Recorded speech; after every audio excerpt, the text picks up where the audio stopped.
Атаулы әлеуметтік көмек әрбір отбасы мүшесінің табысы ең төменгі күнкөріс деңгейінің 70%-нен төмен адамдарға беріледі.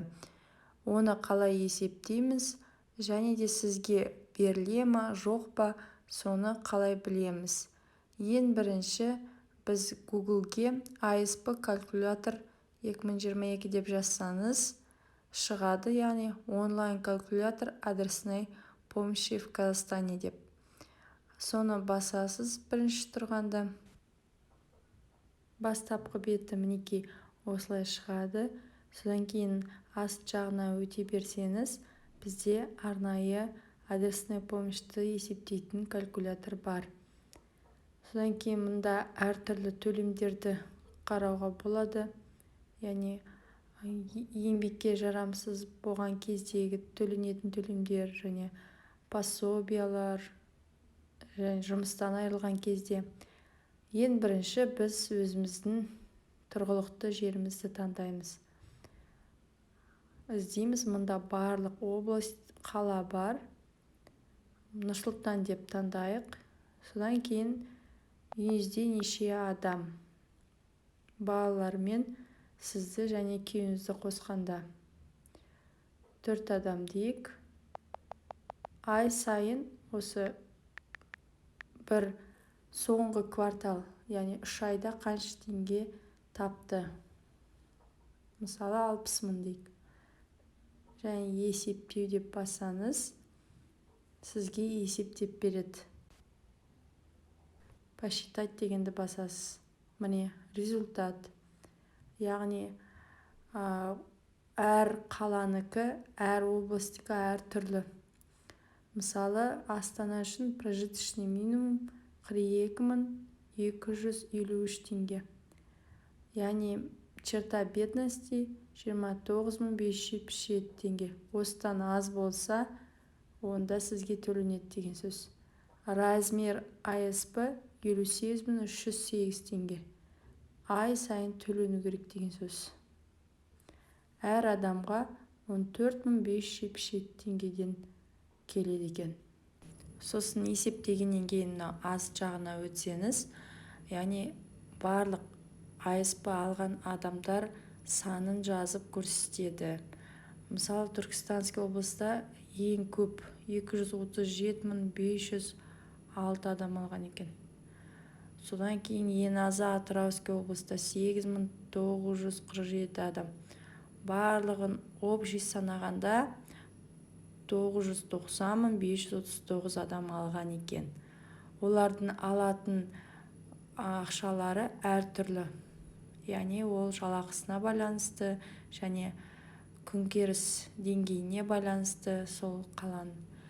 Енді Шымкент қаласы бойынша қарап көрейік. Яғни дәл солай 60 мың теңгеден есептейміз. Мысалы мұнда күнкөріс деңгейі 36.289 теңге. Яғни аз. Және черта бедности 25.402 теңгеден. Размер ASP 41.609 теңге. Яғни мана одан көп еді, енді аз. Ол осы күнкөріс деңгейіне тікелей байланысты. Енді басқаша есептеп көрейік. Мысалы 6 адам дейік, яғни 4 бала және әкесі, анасы, сонымен көп балалы отбасы дейік. Тек Алматы қаласын таңдайық. 60 мың теңге емес, мысалы жолдасы 120 мың теңге табады дейік. Содан кейін есептеу. Күнкөріс деңгейі 40.880 ол жақта. Және черта бедности 28.616 теңге. Размер ASP 51.696 теңге.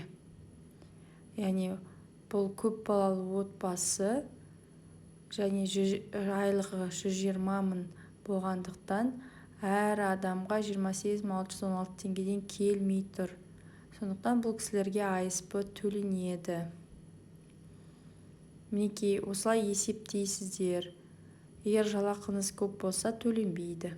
Енді осы атаулы әлеуметтік көмекті алу үшін қалай үйде отырып онлайн өтінім береміз, сол жайында айтатын боламын.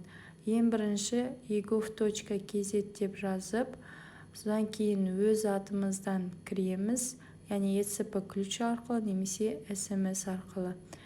Міндетті түрде ECP ключіңізді алдын ала дайындап қойыңыздар, өйткені ол подписать етуге керек. Әлеуметтік қамтамасыз ету дегенді тауып аласыздар, соны басасыздар. Содан кейін сол 4-5 бағыттың ішінде отбасыларға көмек деген бар. Соны таңдайсыз. Толық көрсету дегенді басып аст жағына өтесіз. Сол кезде бізде ең аст жағында мемлекеттік атаулы әлеуметтік көмекті тағайындау деген бар. Соны таңдайсыздар. Сосын онлайн сұрау деп барлығын толтырасыздар. Сізге нағыз керек ақпарат болса, лайк басып, тіркеліп өтіңіздер. Назарларыңызға рахмет.